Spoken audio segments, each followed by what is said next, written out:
Hello, my name is Meg, and this will be my first official video on the pagan perspective.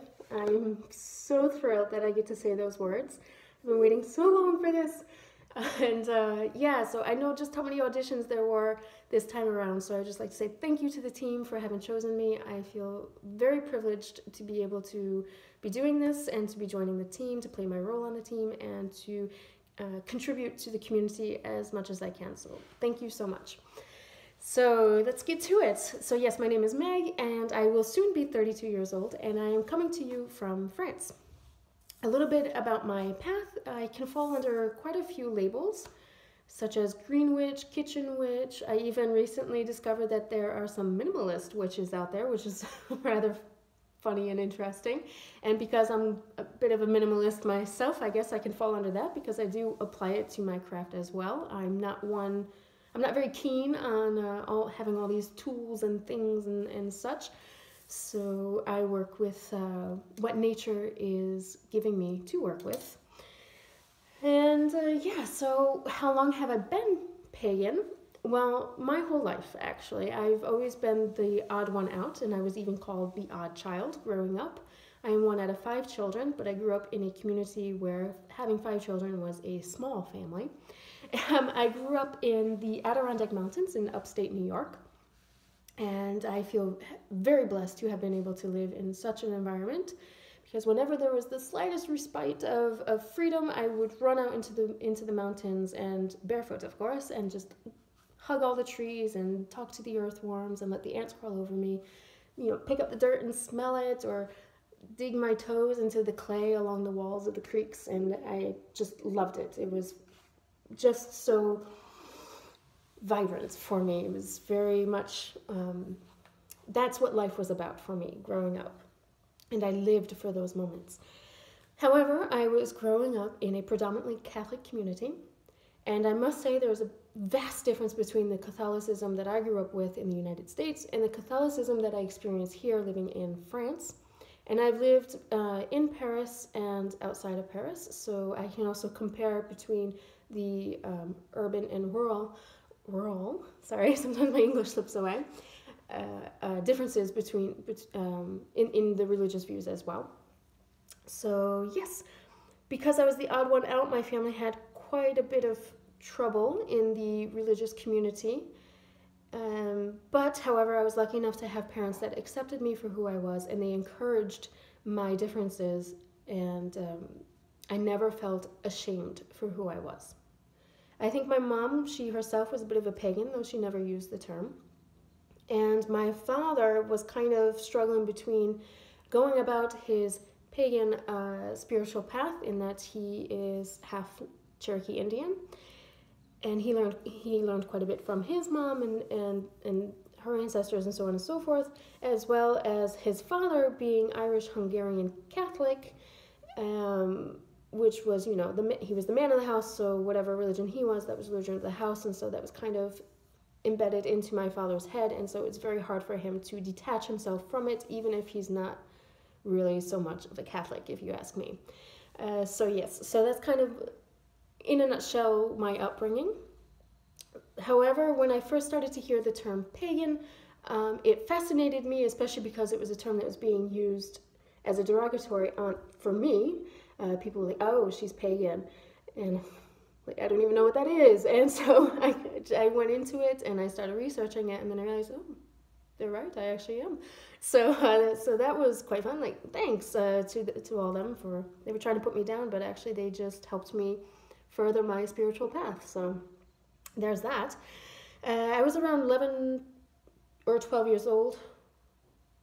I think by 13 I already had the idea that I was pagan. So it was around 11 or 12 years old when people started throwing the pagan term at me, and then I looked into it and realized that, yeah, that is what it is. But as I was looking into it, I also realized that there's quite a bit under that broad umbrella of paganism. And so I started to look into things and experience things for myself to kind of see, did I fall on one set path of paganism? Was I more of a religious type, or am I kind of a free spirit and do as I will type? And so yeah, so here I am now at the ripe age of 31, almost 32.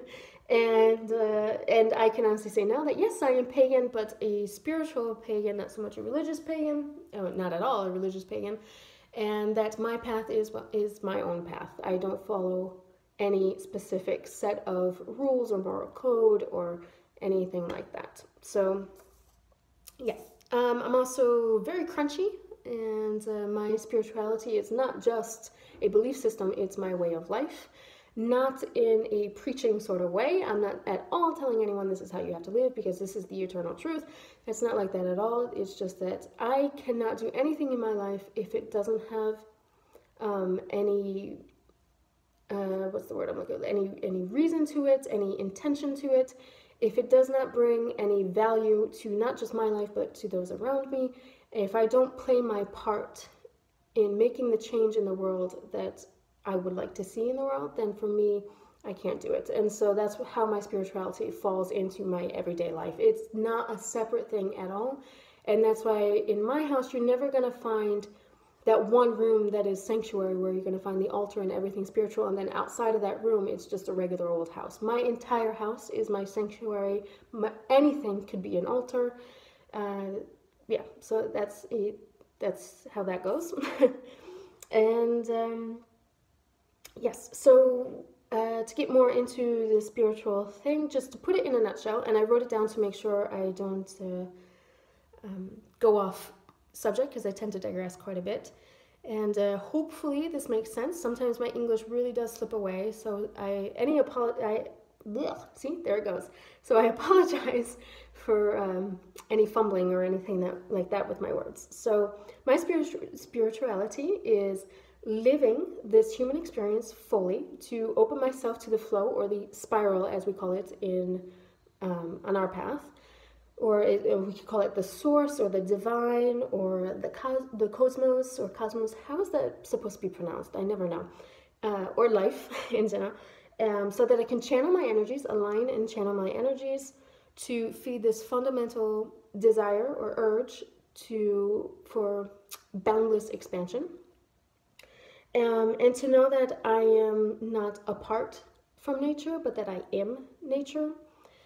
And my purpose is to express the human condition using my gifts and experience to make the change I wish to see as to better life here on this planet, and to make the eternal connection that we all yearn for even stronger, and to help guide humanity back to her origin of wisdom, light, and love.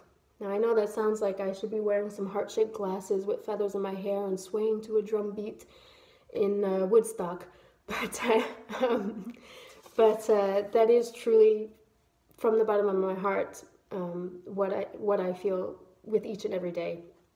And I'm eternally grateful to be having this experience, the bad and the good, because I learn just as much, if not more, from the bad and from the dark as I do from the good. So it's all a part of this experience, and the tiny thin thread I may be on this planet, the speck of the speck of the speck that I am, I'm still here, and I exist, and I have a reason to exist. And so I make sure that I live that through and through with full intention every day in everything that I do. So in that, my life is a ritual, and I myself am the number one go-to tool for me to go forth in my craft, in my spirituality.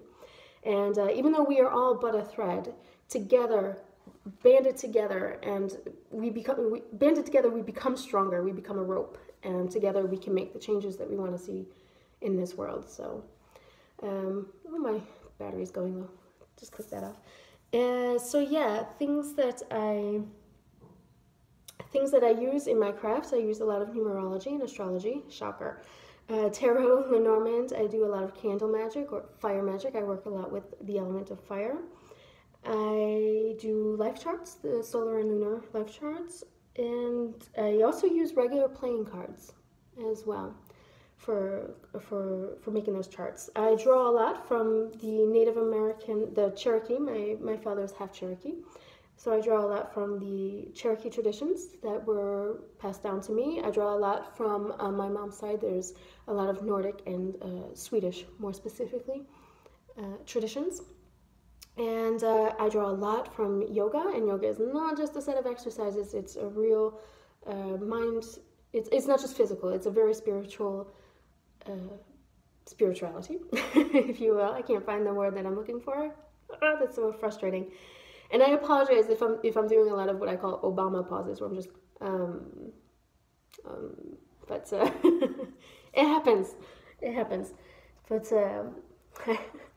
he always makes me laugh when he does that. I love to listen to him. But yeah. As far as the calendar goes, the start of the year, we don't have years. We have spirals.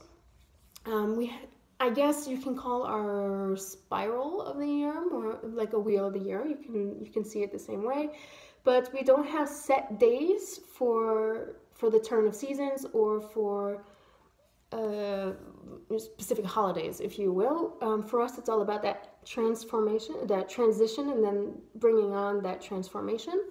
So, and for each of us, it falls differently. So for some, we could have a very short cycle in our spiral because things are just ending and starting so drastically throughout the year. And for some of us, it's even longer. So for quite a few years, I had been really finding that the veil, or what some call Samhain or Halloween, had been rather the beginning of the new spiral for me. Whereas this year, I feel much more that spring, winter, or second winter, or in bulk, has been rather the new beginning for me this time around. So everyone's spiral goes a bit slower, goes a bit faster than everyone else's. We are on our own little spirals that is on the big spiral, so to speak. I think I'm going to stop there because I can go into so much more about it. As far as goals for this year, I like to say goals for this cycle for me is really just to find my ground. I've really been kind of in the air lately. In my life, things have just been kind of, I kind of have to live spontaneously because things have just been up in the air. A lot of life-changing events have happened to me, and I take it for the better. I've learned from it, and now I'm trying to grow from it. And so now, this time around, I'm just really hoping to find some solid ground because I'm really needing some solid ground right now. Yeah, so I guess that's my goal for 2019, if you will, to find solid ground. So here we go. And to do what I can to play my part in the pagan community this time around. So once again, thank you for having me here. I'm so happy to be part of the team. And I'm so happy to be here to answer any of your questions. I'm a very open person. You can ask me anything, and chances are, 9 times out of 10, I will answer that question. Yeah, and I'm not afraid to say if I don't know, I don't know. But I will most certainly look into it because I find everything interesting and fascinating, and I don't like to leave it up like, well, I don't know. I will definitely look into it. So due diligence and everything, that's very key to me. And yeah, I'll stop it there. I'm not going to continue to ramble. So until next time, safe journeys to you all.